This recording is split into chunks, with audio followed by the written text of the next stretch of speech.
पतरकी के बहादी रे आधे सबके फाड़ा माई से भाई कही चुआई से बाकबले में कपवा सवादी रे सबके फाड़ा माई से भाई कही चुआई से बाकबले में कपवा सवादी रे भरल बा खेतई भरतिया से सारा जिया के कबले जारी रे ये लाहुन सराय तने बता द कब आई पतरकी के बारी रे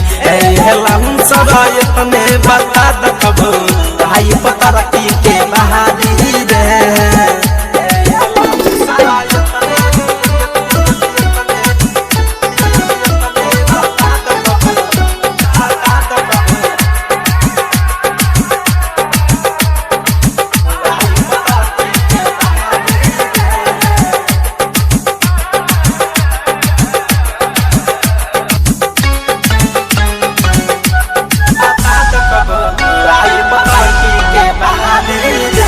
ना खड़ा ले ले अपन बखरा ना तो हो जाई स्टेजवे पला फरा हो जाई स्टेज अरे सुनो रे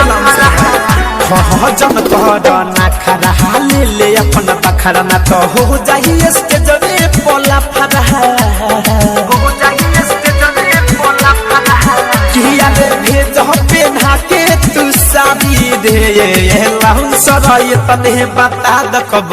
भाई पतरकी के बारी रे ये लाहुन सराय तने बता द कब भाई पतरकी के बारी रे ये लाहुन सराय तने बता द कब भाई पतरकी के बारी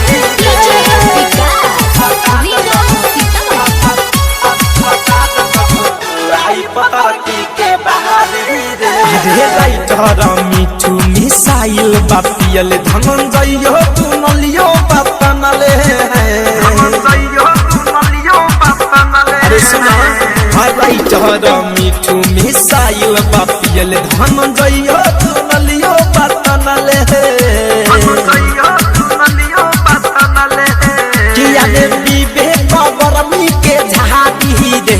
ये लाहुन सराय तने बता द कब आई पतरकी के बारी रे ये लाहुन सराय तने बता द कब आई पतरकी के बारी रे।